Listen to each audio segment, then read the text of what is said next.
પાક નુકસાનના પૈસા અડધા જ કેમ મળ્યા? તમારા ખાતામાં હજુ સુધી ₹1 પણ કેમ નથી જમા થયો? શું છે આઈએફએસસી કોડ અને આધાર જોડાણની સમસ્યા જે તમારા પૈસા રોકી રહી છે? જાણો ક્યારે મળશે બાકી રહેલી સંપૂર્ણ સહાય અને શું છે સરકારના 10,000 કરોડના પેકેજનું સત્ય. નમસ્તે ઓર્ગેનિક લવર્સ, આપ સાંભળી રહ્યા છો કિસાન સારથી ઓર્ગેનિક, જ્યાં ખેતરથી સીધું તમારા ઘરમાં આવે પ્રાકૃતિક આહાર અને મળે ખેતીના સાચા સમાચાર, નવી યોજનાઓ અને ટેકનિકલ માર્ગદર્શન. જો તમને આવી માહિતી ગમે છે તો અમારો પોડકાસ્ટ ફોલો કરો અને અન્ય ઓર્ગેનિક લવર્સ સુધી શેર કરો. તો આજે આપણે એ વિષય પર ઊંડાણપૂર્વક વાત કરીશું જેણે સાચું કહું તો હજારો ખેડૂત ભાઈઓની ઊંઘ ઉડાડી દીધી છે. સરકારે પાક નુકસાન સહાયની જાહેરાત તો કરી, પણ ઘણાના ખાતામાં પૈસા આવ્યા નથી. અને જેમના આવ્યા છે એમના ખાતામાં પણ અધૂરા આવ્યા છે. બરાબર. ચારે બાજુ એકદમ અસમંજસનો માહોલ છે. ચાલો, આ જે ગૂંચવણ છે ને એને આજે એક પછી એક ઉકેલીએ. બિલકુલ. આજે આપણી ચર્ચાનો આધાર છે ગુજરાત પાક નુકસાન સહાય ગાઈડ 2025, મતલબ કે સત્તાવાર માહિતી. આપણે ખેડૂતોના મનમાં જે 3 સૌથી મોટા અને એમ કહી શકાય કે મહત્વના સવાલો છે ને એના પર ધ્યાન આપીશું. હા, અને સૌથી પહેલો અને સામાન્ય સવાલ જે લગભગ દરેકને થઈ રહ્યો છે. સરકારે કહ્યું કે હેક્ટર દીઠ ₹22,000 મળશે, પણ ખાતામાં તો બહુ ઓછી રકમ જમા થઈ છે. આવું કેમ? શું બાકીના પૈસા નહીં મળે? બધાને એ જ ચિંતા છે. જુઓ, અહીં સમજવાની જરૂર છે કે આ સહાય 2 ભાગમાં વહેંચાયેલી છે. 2 ભાગમાં? હા. પહેલો હિસ્સો છે SDRF, એટલે કે સ્ટેટ ડિઝાસ્ટર રિસ્પોન્સ ફંડ. આ કેન્દ્ર સરકાર તરફથી મળતો મુખ્ય હિસ્સો છે. અચ્છા. અને બીજો હિસ્સો એ રાજ્ય સરકાર પોતાના બજેટમાંથી ઉમેલે છે, એક પ્રકારનું ટોપઅપ. ઓકે, એટલે અત્યારે જે પૈસા આવ્યા છે પહેલો હિસ્સો છે. બરાબર. મોટાભાગના ખેડૂતોને હાલમાં ફક્ત એક જ હિસ્સો મળ્યો છે, એટલે ચિંતા કરવાની કોઈ જરૂર નથી. બાકીનો હિસ્સો આવનારા તબક્કાઓમાં ચોક્કસપણે જમા થશે. ચાલો, આ વાતથી ઘણા લોકોને રાહત થઈ હશે. પણ હવે એનાથી પણ મોટી સમસ્યા પર આવીએ. ચાલો, એ તો થઈ જેમને ઓછા પૈસા મળ્યા એમની વાત. પણ એવા હજારો ખેડૂતો છે જેમના ખાતામાં મતલબ ₹1 પણ નથી આવ્યો. હા, આ પરિસ્થિતિ વધુ ગંભીર છે. અરજી મંજૂર થઈ ગઈ છે, લિસ્ટમાં નામ પણ છે, છતાં ખાતું ખાલીખમ. આનું શું કારણ હોઈ શકે? આના જુઓ, મુખ્યત્વે 3 કારણો હોઈ શકે છે, અને દરેક ખેડૂત ભાઈએ પોતાની વિગતો જાતે તપાસવી ખૂબ જરૂરી છે. કયા 3 કારણો? પહેલું અને સૌથી સામાન્ય, આઈએફએસસી કોડની ભૂલ. આઈએફએસસી કોડ એટલે પેલી બેંકો મર્જ થઈ એના લીધે? બરાબર. બેંકની બ્રાન્ચ બદલાઈ હોય, અથવા તો અરજીમાં કોડ ખોટો લખાઈ ગયો હોય. એકાદ આંકડાની ભૂલ પણ ટ્રાન્ઝેક્શન ફેલ કરી શકે છે. સાચી વાત છે. બીજું કારણ? બીજું અને અત્યંત મહત્વનું કારણ છે આધાર બેંક જોડાણની સમસ્યા, જેને આપણે આધાર સીડિંગ કે ઈ-કેવાયસી કહીએ છીએ.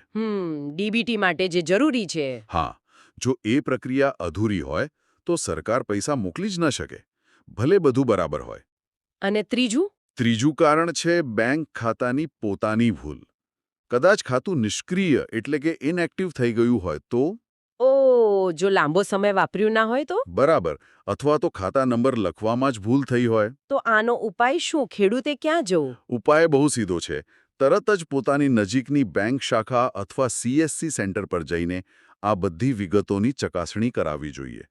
આમાં મોડું ન કરવું જોઈએ. જો તમને અત્યાર સુધીની માહિતી ઉપયોગી લાગી હોય તો હવે જ કમેન્ટ કે મેસેજમાં લખો, જય જવાન, જય કિસાન. તમારો આ પ્રતિસાદ અમને વધુ ઉપયોગી ઓડિયો બનાવવા માટે પ્રેરણા આપે છે. આખી જે સિસ્ટમ છે અને આ સહાયની રાહ જોવી એ કેટલું પીડાદાયક છે એ આપણે સૌ સમજીએ છીએ. આવી અનિશ્ચિતતા આપણને એ પણ શીખવે છે કે માત્ર એક જ પાક કે પછી આવી સરકારી સહાય પર નિર્ભર રહેવું કેટલું જોખમી છે, નહીં? તમે બિલકુલ મુદ્દાની વાત કરી. આ જ સમયે આપણે એક એવા પાક વિશે વિચારવું જોઈએ જે ઓછી મહેનતે, ઓછા ખર્ચે અને ખાસ તો ઓછા પાણીએ લાંબા ગાળાની સ્થિર આવક આપી શકે. એવો કયો પાક છે? હું વાત કરી રહ્યો છું ઓડિસી 3 સરગવાનીની. સરગવો. એના વિશે થોડો વિસ્તારથી જણાવો. જુઓ, ઓડિસી 3 સરગવો પ્રાકૃતિક ખેતી માટે એક ઉત્તમ પાક છે. એને ખાસ કોઈ જાળવણીની જરૂર નથી પડતી. એકવાર વાવેતર કરી દીધું પછી તો વર્ષો સુધી આવક આપે છે, જે ખેડૂતને આર્થિક રીતે ખરેખર મજબૂત બનાવે છે. અને સાંભળ્યું છે કે એના ઘરગથ્થુ ઉપયોગ પણ ઘણા છે. અરે ખૂબ જ. આ માત્ર વેચવા માટે જ નહીં, પણ ઘર માટે તો અમૃત સમાન છે. એના પાંદડાનો પાવડર, શીંગોનો પાવડર, એને શાકમાં, થેપલામાં, રોટલામાં ગમે ત્યાં ઉપયોગ કરીને ઘરના સભ્યોનું સ્વાસ્થ્ય પણ સુધારી શકાય છે. પોષણનો ખજાનો છે. વાહ, આ તો બહુ જ સરસ વાત છે. અને સૌથી મોટી વાત એ છે કે આ એક એવો પાક છે જે દરેક ખેડૂતને એવો વિશ્વાસ અપાવે છે કે આ પાક તો હું પણ વાવી શકું છું. એમાં કોઈ ખાસ ટેકનિકલ જાણકારીની જરૂર નથી? બિલકુલ નહીં.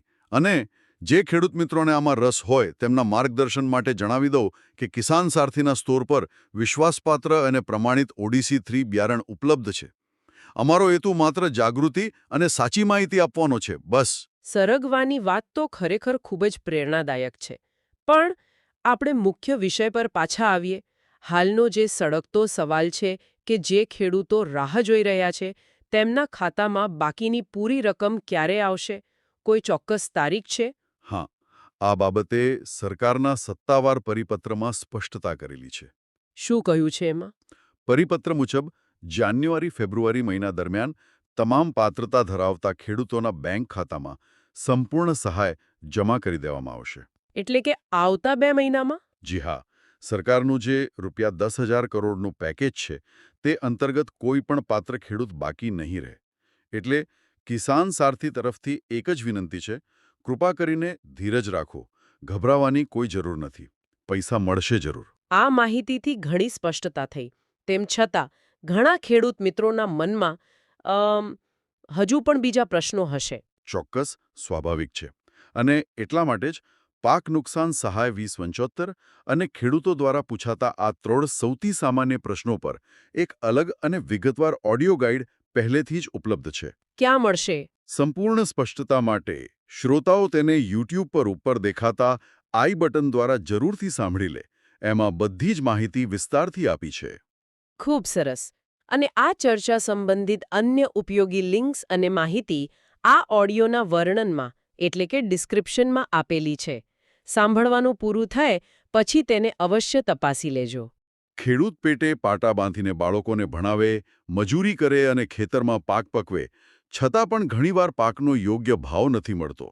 એ માટે એક જ મંત્ર છે, તમારી ચીજનું ભાવ, ગ્રેડિંગ, પેકિંગ અને માર્કેટિંગ તમારે જાતે નક્કી કરવું પડશે. કિસાન સારથી ઓર્ગેનિક સાથે જોડાયેલા રહો. અમે બહુ જ જલ્દી લાવી રહ્યા છીએ નવી ઓડિયો સિરીઝ, કેવી રીતે તમારી ચીજનું પેકિંગ અને માર્કેટિંગ કરીને તમે સાચો નફો મેળવી શકો.